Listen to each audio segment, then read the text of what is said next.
Hmm. What's up, guys? I'm not sure if I'm streaming yet, so you may be looking at me being confused for a bit.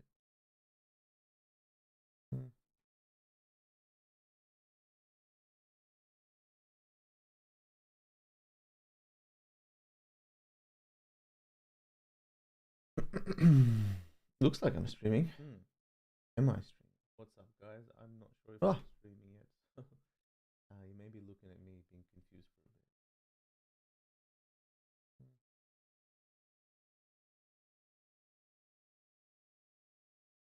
Alright, I actually do think I'm streaming.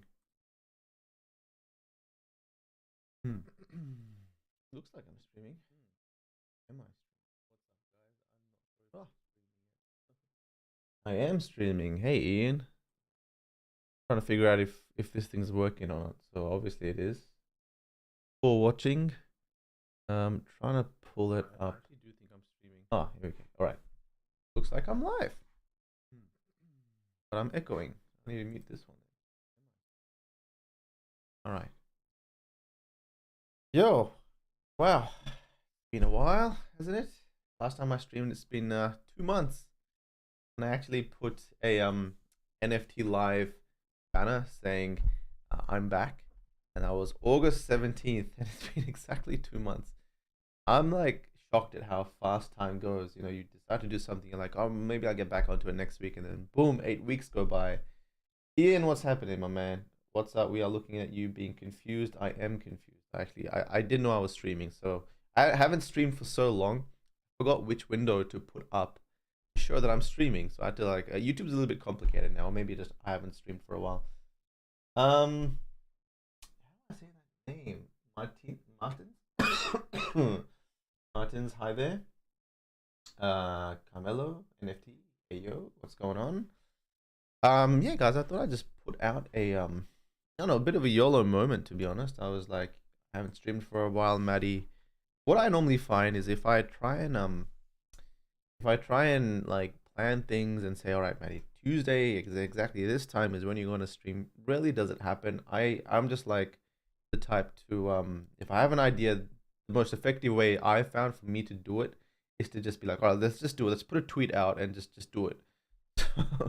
I literally woke up this morning. It was 8:20 a.m. and I was like, you know what? I haven't streamed for a while. Just bloody put it out there. That's the only way you're gonna get up and press the stream button. So here I am. I'm gonna put a tweet out.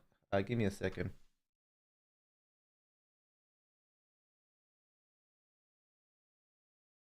Join if board. All right, I'm just gonna put a tweet out, and yeah, didn't really have much of an agenda today, guys.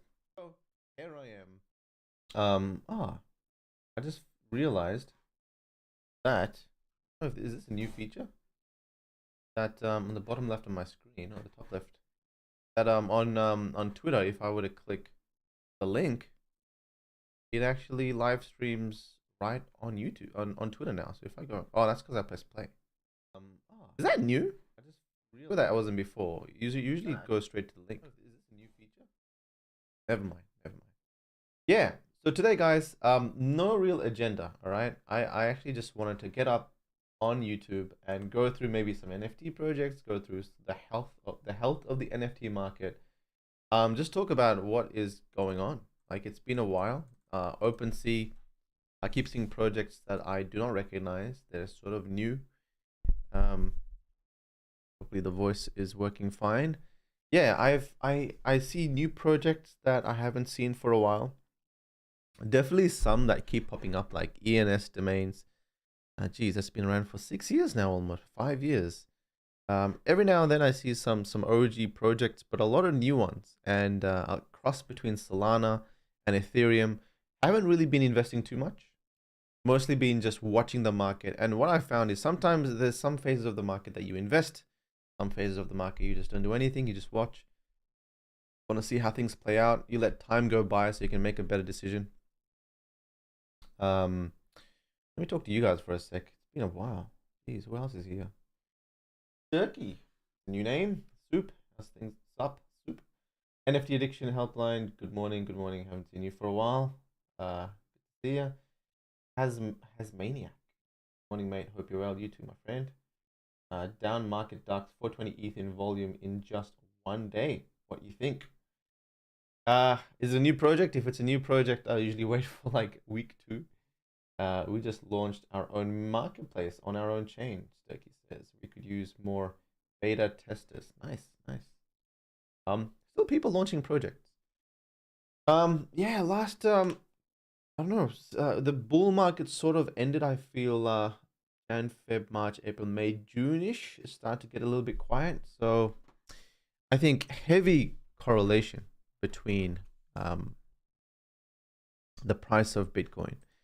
Price of Bitcoin goes down, people's confidence in investing goes down. That's how it's always been. Somewhere around here, March, April, we saw $47,000 Bitcoin very quickly within a month or two turn into $20,000 Bitcoin.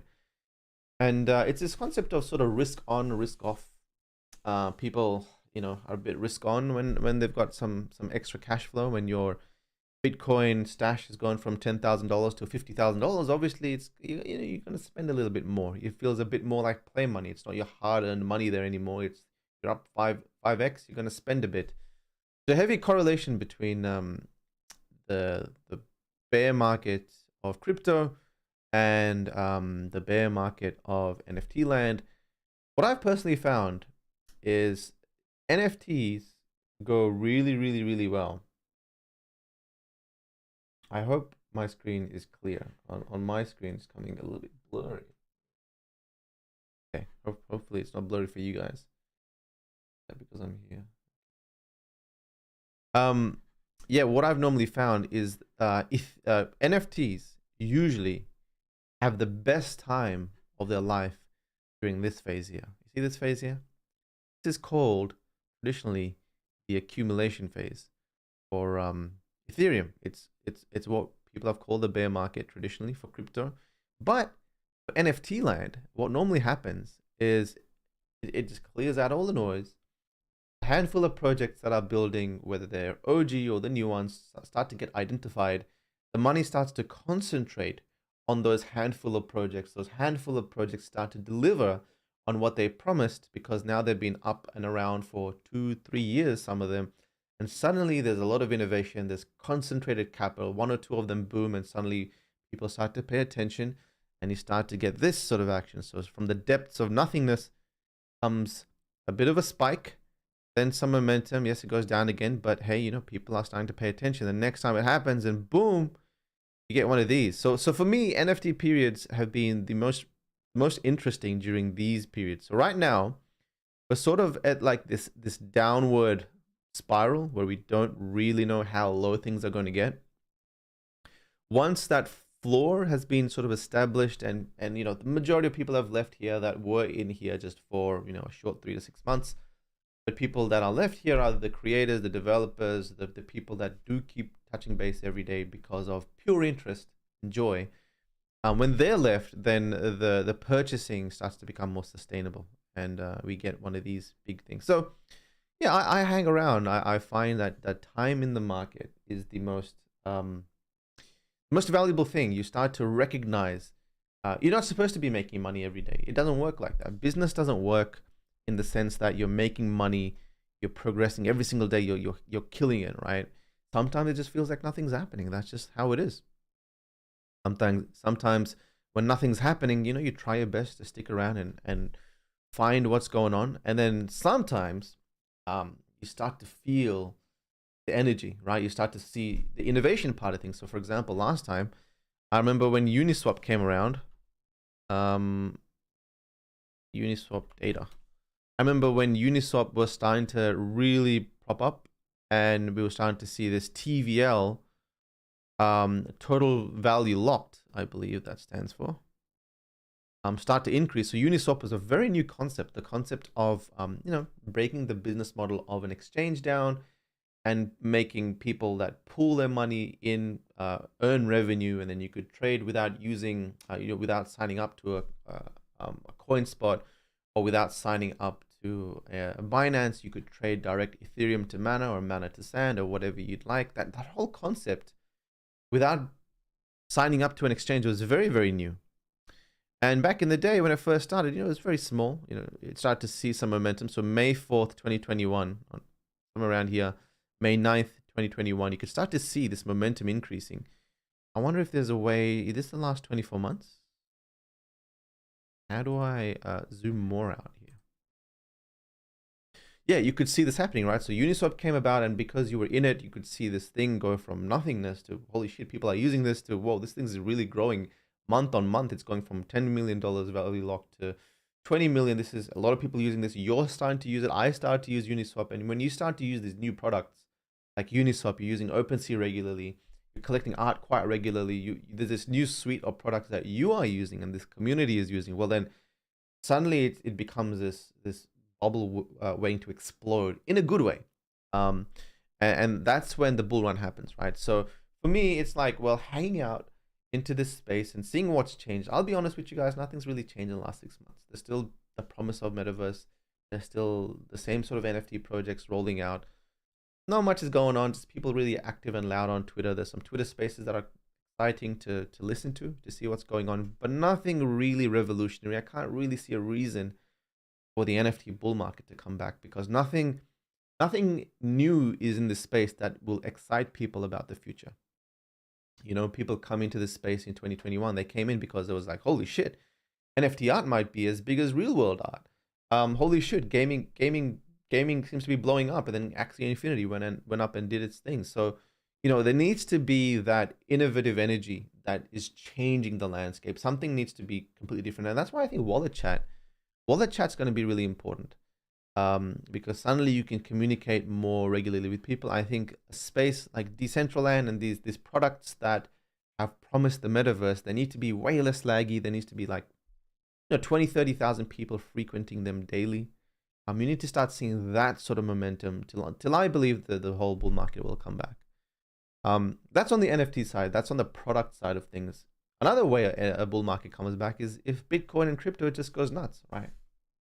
Bitcoin suddenly hits $100,000. No one's going to give a shit about how much the NFT market has increased. The NFT market will just blow up anyway because people have more expendable money. So yeah, just what I've found is hanging out through these periods, doing something. So, I do some tweeting, some YouTubing. I run Metakey. It's got like 30 plus people now. I run a fund, just sort of keep moving and shaking, seeing what's going on. It doesn't have to be as active as it was in 2021 or how crazy, but keep building slowly, and then that will sort of accumulate because everyone else is doing it. Any projects, guys, that I should be checking out? So Carmelo says, took a huge L on Uniswap. Yeah, Uniswap. Did a bit of one of your regular market charts, didn't it? It sort of blew up and then it dropped back. It is a product that does keep building, but there's always this speculation section. I'm gonna do some drawing around here. There's always like this speculative zone, right? This area here where it starts to get a little bit crazy, and you're like, shit, there's too many people talking about this. My mom's telling me to buy uni tokens for her. It's getting a little bit out of hand. People that don't know that crypto are telling me to buy these things on their behalf. That's when you start to get inklings of this additional speculative crowd. So this is like always a danger area to invest. All very easy looking back to identify it, of course. So I'm no genius to look at this, but there's always this area that becomes it's a bit too high, where things are more likely to go down than they are to go up.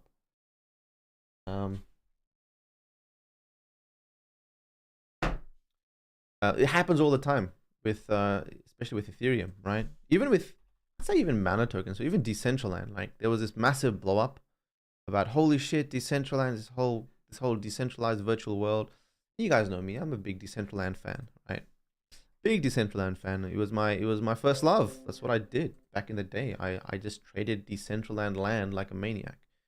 And it helped grow the platform. But we got to be real as to speculation, and Decentraland is somewhat of one of the largest virtual world projects in the space, built on blockchain, but still very little user base. But there was still a little bit of an increase that needed to happen as the project and the concept needed to grow. So there was this initial speculative period. Oops. But then once it starts to get to this territory, it's like, wait a second, everyone's talking about decentral, and they're still about 3 to 4 years away from a very robust product. Maybe it's a bit speculative right now. So what we're seeing now is just sort of this sort of action in the NFT space, I would imagine. Can you please speak on treasury management? Yeah, I can. In fact, I was asked this question in on a conference the other day. I went to Mooning's conference. So shout out to them. They're a merge of Kinlisted and Mooning. David and Amy, I believe. If I got that name right. My memory's really bad when it comes to these things. But I went to a real world conference here in Melbourne, and I was asked on treasury management for funds. So let me just quickly read a few questions here. I can answer them. So yeah, treasury management, I'll answer that one. I think VCs and investors move to extract value quickly rather than allowing an idea to just grow and expand. That kills ideas faster than we realize, says Kenny. That's a really good point. Great point. On that note, you know, the way VCs invest, and I'm going to do a thread on this as well, because my fund is technically a venture fund, right? It's raised money from people and it invests. I've knocked on their doors and I said, hey guys, my name is Maddie. I've been in the space for 4 or 5 years. I know how to invest this money. If you guys want to give me more capital, we can invest this money and help the NFT space grow, and we can make a return. But how VC funds work is basically they're a fund that is a pooling of other people's money. So there's a fund manager, which is me, that says, hey, look, I'll invest all the money, and you guys give me the capital. And so a lot of time poor people that are quite wealthy, or they could even be funds or even crypto projects. So some of these crypto projects have raised, $300 million, or have treasuries of billions of dollars and have no clue what the hell to do with it. They don't need that much money to build their product. Their burn rate is maybe $10-20 million per annum. They're good for the next 3 to 5 years. They've got an additional $800 million that they have no idea what to do with. So they're like, all right, well, what do we do with this? Let's at least look at increasing the value, right? So they'll invest in some funds, some specialists. They'll invest in me, Maddie, who knows how to invest in the NFT space. They'll invest with another fund that knows about the tech sector, the AI sector, the VR sector, blah, blah, blah, blah, blah. And these funds, these treasuries, the capital of them will be invested in funds that will go ahead and invest them on their behalf. And then there'll be a percentage split. So the fund manager will get a short percentage, maybe a 10% or a 20% on any profits made. And the fund manager is not putting any of their own money. They're investing other people's money, right? And they're returning 80% back to the investors. And usually there's a lockup period. I should do a thread about this, but just some insight as to how funds work. There's usually a lockup period where it's like, well, you raise this money for 3 to 5 years, you're going to invest that money, and after 5 years, you're going to distribute all the profits to everyone involved in the fund. That's generally how VC funds work. The thing about VC funds is quite interesting because you get a lot of deals that you wouldn't have normally got if you were not a fund. So if you're a retail investor, which is a regular investor that's buying stuff on crypto, like I was or I am without the fund, basically you would just buy stuff that comes your way, right? But VC funds sort of get knocked on the doors of new projects that are looking to raise capital, and they raise capital and they say, hey guys, we're willing to sell 5% of our business for this much money. When we release a token, you'll get a bit of the token too. So there's a lot of talk I usually find on Twitter about VC funds dumping their tokens. This is the interesting thing about VC funds, right? Most tokens that funds buy are locked. They're locked for a period of time. So there is a dumping that is likely, but how these startups sell their tokens initially is they say, all right guys, we're willing to sell it to you for a cheaper price. Or that first stage where we get VCs to invest. We're willing to sell it to you at that price, but there's a lockup period for 1 year, 2 years, you cannot sell. So there's a benefit for a VC to invest because you get it cheaper, but the other side of the coin is you have to be patient. You have to sort of be a long-term investor. So it sort of vets long-term investors. There's usually a lockup period for 1 year, 2 years, and then there's what's called a cliff, which after that cliff's met, there's a monthly unlock. So every month, X amount of money is released, and the VCs or the funds that invested in the very, very early phase of the token start to get some of those funds. So that's why in 1 or 2 years of a new project, they usually go nuts. But usually when a bear market hits, it's also timed at around the time when a lot of VC funds start to get their tokens unlocked. So I'm not going to use Axis. I'm not saying Axie Infinity did this, but you could, like their token, along with Decentral and Well, Decentraland wasn't like that, I don't think, because I don't think they ever took VC funding. But Axis and even Sandbox and a lot of these crypto tokens, you'll notice like there's always a big period, but there's an unlock that will happen somewhere around here, and usually every month, all the initial investors will start to be able to sell the tokens. So that's why, again, like you don't know this as a retail investor, right? A lot of these new projects that go up, you just feel like they're going to keep going up and up and up. But there's an oversupply at some stage, because a lot of early investors, VCs or angels or anyone that had the chance to invest in the early stage will start to be able to sell their investment. So just a few comments. 42 people watching. That's pretty cool. Just a few comments on how VC investing works. So treasury management, let me just quickly touch upon that. I might just keep doing these general chats, guys. I do think about going over the NFT landscape sometimes, but sometimes just general chats with you guys on topics that we can sort of share knowledge on is good. So treasury management, right? All right. I have seen this a couple of times. So the concept of treasury management, especially if you are a founder or an investor or someone who has come up with a lot of capital and suddenly need to preserve that capital meaning money, that's very important, especially for people that are running projects. People that are running projects that do an NFT drop and suddenly they've made $100,000, maybe $200,000 in Ethereum, and need to use that to grow the project. Basically, that's your burn capital to use to build a project that its value is more than it was before burning that $200,000, right? That's the general reason why treasuries exist. They exist so that the value of the project increases. Usually that's a value to the customer and the value proposition that the business can give to other people.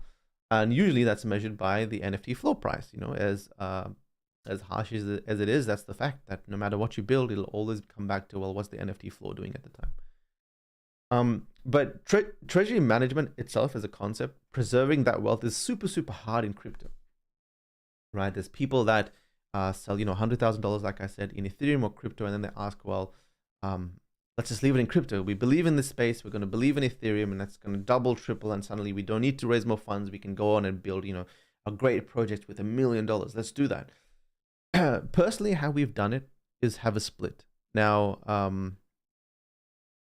I shared the stage again on the conference with Voltura, who's also Aussie, didn't know. But he had a different concept. So his concept was every time he earned money for the company, I think it was Psychedelics Anonymous, they would immediately cash out into Aussie dollars or US dollars. So whatever the crypto they would get, they would immediately cash out. Crypto is great as an investment vehicle. As a bet on the crypto, it's great. But once you have employees, you have a community to serve, you can't really take too many bets. You sort of have to focus a bit on stability. My personal way of doing is sort of having a bit of a split, 80% to stability. So currently it's very difficult to get stable when it comes to the current state of the economy. You feel like the US dollar is going to crash anytime. You feel like Aussie dollar is going to crash anytime. You look for stability right now. A good portion of it has gone into US dollars. A good portion of it is still in Ethereum, right? If you look at the Ethereum wallet of ours with Medikey, I think it has about 800 or 1,000 Ethereum in it. That's just our Ethereum wallet. We have our US dollar wallets and Aussie dollar wallets. We've got this diversification of assets. We've even got virtual land. Like we've got 500 land parcels in Sandbox. We've got nodes that earn us revenue. There's just other ways so that if one thing doesn't exist, the other ones will. Hopefully, right? In a total catastrophic event, if everything collapses, well, then I think we're all screwed. But for me, treasury management has been about stability first and diversification a little bit into something that might give your treasury a chance to increase. Second, so we may invest in some land maybe to stabilize that, or some Ethereum, or very, very stable currencies like Ethereum or Bitcoin. I mean, stable relative to the rest of crypto, but they still go up or down 80%, right? That's the thing about these things, is that they still go up or down. They're too volatile to have as a treasury allocation. If you've got $5 million to invest in crypto, to make your project better, that 5 million turns into 1 million or $500,000. It's very little. Suddenly, when you have a roster of employees, you have to keep spending money on It's too risky. It's just too risky. So for us, it's been about a good percent in stable coins, US dollars, AU dollars, Aussie dollars. Relative to everything else, it's sad that the fiat currencies are the most stable, probably because they're regulated, may collapse at some stage, but that's why we've got some crypto and all sorts of stuff. But at this point in time, it allows us to pay our bills, our employees, and treasury management, even for people like the common person that's an investor. You normally find the reason why you lose money is because it's not in stable stuff. You'll just sort of throw it around in high risk bets on what a YouTuber or a Twitter person said. A lot of new NFT projects are high risk bets. So that's how you lose money, right? Anyway, let's ask a couple. Let's go through a couple more questions. Really need to make unlocks based on development milestones, correct? Yeah, that's a good point, actually.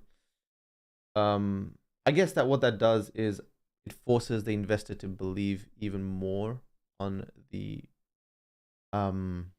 builders. So like if the founding team says, look, at every development milestone we will give you some funds that you've invested in, well then if that gets delayed, then investors get pissed, basically. But that'll be interesting, because then when development happens, that sort of aligns with the sell pressure that might come. Russ comes in, he says he was bored. Well, cool. Welcome. This is a place for bored people. Great to hear your thoughts, says Barry. Anytime. Hey, Maddie, good to see you. Good to see you, Just Vlad. Yo, been so long. Good to see you, King. Thank you. Is Sandbox getting closer to release? Good question. I have no idea. I have no Sandbox tokens. When did Sandbox release their tokens, I wonder?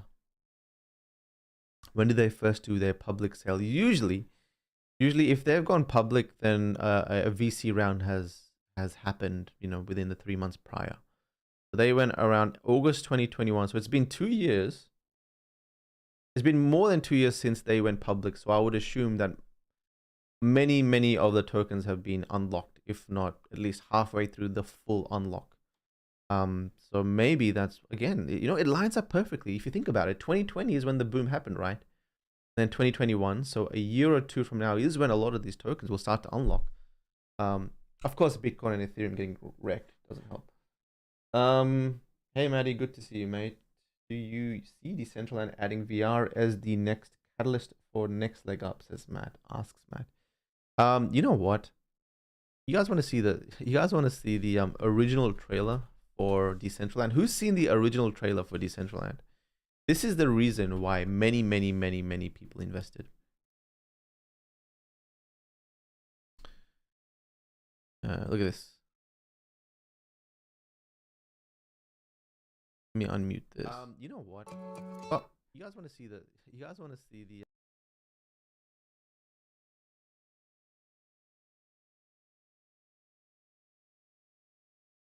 this out. That is what Decentraland sort of promised to make. VR, you can go in there and make whatever you want. You can see why the community was just buzzing, right? It was like, shit, this is epic. You can make virtual land, you can make VR stuff, you can do all sorts of cool stuff. This vision, I've realized and been very humbled with my timelines, that takes a very long time to build. This was on day 1, 2017. It's been 5 years. And Decentraland has a place you can go out, but VR is not there. It's still like getting to a point of stability where it doesn't crash with 5,000 people in it. It still has a cap of 100 people per land. So I would love, and this is why a lot of people had invested. This is why I was invested, and a lot of people went Decentraland somewhere like in 2020, maybe 2019. Decentraland announced.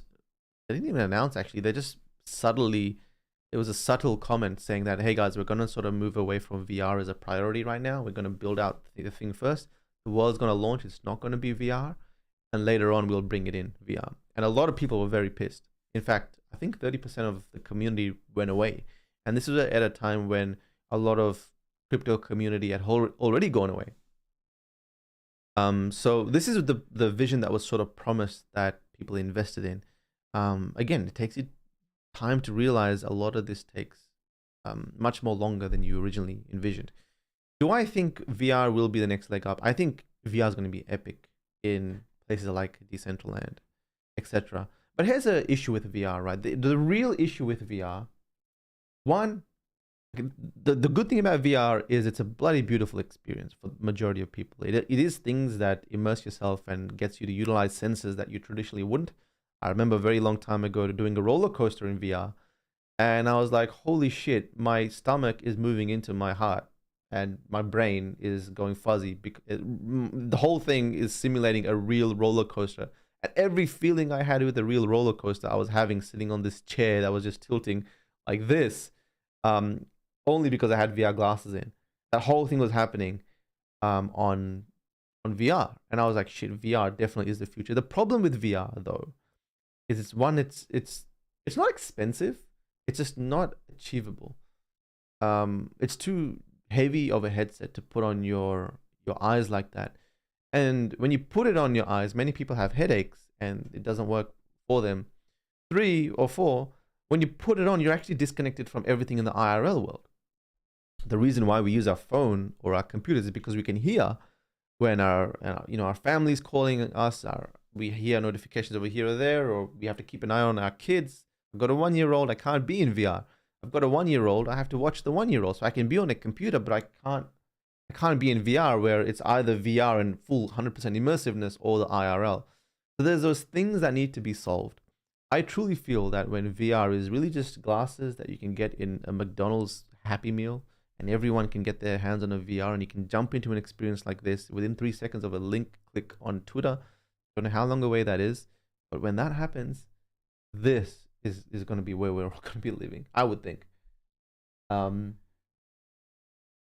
yeah, DCL going VR would be pretty epic. Waiting for that. All right, so guys, I'll be on for another 5 minutes. Happy to answer some more questions, but really just wanted to pop by and say hi and hang around for 30 minutes, I don't stream as regularly as I should. I'm very caught up with work, but nah, it's all going to change. Maddie's going to be 3 to 4 hours on social from now on. I've sort of fine-tuned the company so that there's a lot of really good people there. I'm very blessed to have a lot of people that are good join, that I can sort of feel a bit more comfortable laying back on a lot of the ventures that we're doing at the Medikey. And I can be like, all right, well, Maddie, your job right now is to be 4 hours on Twitter and YouTube and anything social front-facing as possible. I want to get very close to that. Let's see what happens. Looking up to fire up YouTube content again and live and Twitter and do my threads again and whatever, TikTok or wherever I need to be. Content is what I enjoy doing, right?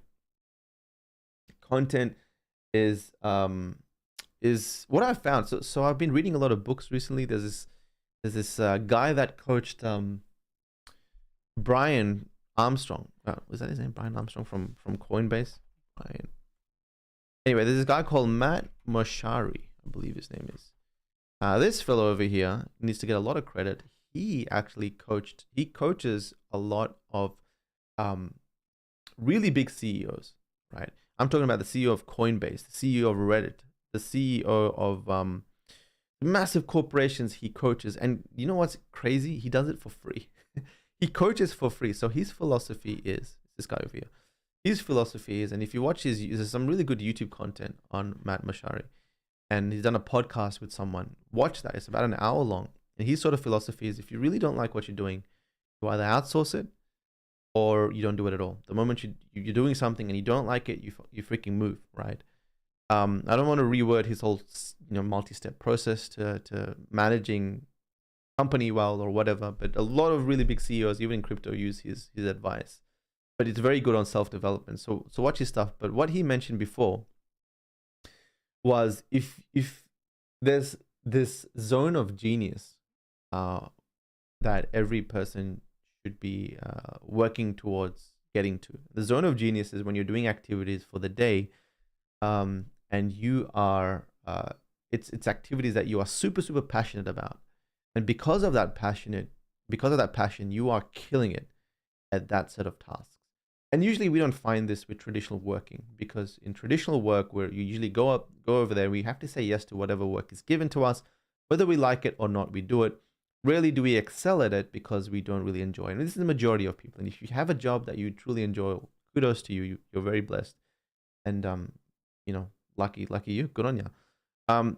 But in traditional life, like for me, when it comes to running this company, Medikey, there's a lot of, I hate paperwork, right? I hate admin. I hate paperwork. I hate operations. There's some stuff that I really dislike doing. Because I dislike doing them, they don't get done at an efficient manner, which is why my co-founder does them and he does them very well. What I do really, really well, that I need to focus 100% of my effort on, is social stuff, is networking, is a set of tasks that I know Maddie is very, very, very, very, very good at. And I've identified that for myself. I'm passionate about it. That's why I say that I'm good at it. Hopefully I am good at it, right? And so when you start like in an NFT project, what you normally find is there's so many stuff you got to do. There's like hire Discord admins. You've got to be an admin. You have to run the Twitter, on the social network. You have to follow through some projects. You have to hire people. You have to train them in. You have to have a HR team. Make sure everyone's happy. If someone leaves, you have to retrain them. First 6 to 8 months or even 1 year of starting a business is really trying to find what needs to be done, figure out a process for it, hire the right people to go to it, so you can eventually pull yourself back to find that zone that you're really, really good at. So anyway, just a primer as to why now, I think in the next 3 to 4 months, I'll be highly, highly social, because I've already started to outsource or give people that are much better at things than I am at certain parts of my company, whether it be the fund or Medikey. But anyway, check that guy's content. Yeah. Got any job roles still going? Says Hasmaniac. Always got job roles going on. Tony says, hope the family's well. Thank you, Tony. Oh, Troy, sorry. Family's going quite well. Who asked that question? Job roles. We always are hiring. In fact, we're about 30 people. We want to double that in the coming 3 months, maybe 4 months, as long as it can be doubled sustainably. If you have a core talent, so if you're an NFT native, that's really good. If you're a developer specifically, or a concept artist, a trained concept artist, or a 3D modeler, or you know how to develop in Sandbox or Decentraland, you have a specific skill, feel free to reach out to us. You've got my Twitter, Maddie at DCL Blogger. Just DM me. If anything, I would love to look at it and forward it on to someone who might be able to help, right? Always hiring. Maddie, did you get into deep objects? I have no idea what that is. Looks a solid pre-existing. Business is full on, bud. Run a big fitness store on the Gold Coast, and always a challenge keeping up with staff, etc. Very true. Business is full of headaches. It's fun. It's fun because you're doing something on your terms. But it's super overwhelming, and it's extremely exhausting, mentally fatiguing, and you have to keep resetting. And I know people make fun of founders and stuff going on health breaks, but it's super important to reset. It's going to exist 10 years of all this. What's hard about it is all this decision fatigue, right? Hey, Maddie, do you reckon the color of this should be blue? Oh, hey, Maddie, what do you reckon about this pitch deck? Hey, Maddie, what do you reckon about this? Should we do this or that? And there's 100 answers that you have to give almost daily. And your mind gets fatigued of doing that. And so you have to do that, but still be active 10 hours a day and do it consistently for years, many, many years. So yeah, it's fatigue. It's very rewarding though. So if you're in the NFT industry, I would say do it. It develops you as a person quite a lot. Nebula says, hey, what's up? Abdul says, OG is back. Thank you, Abdul.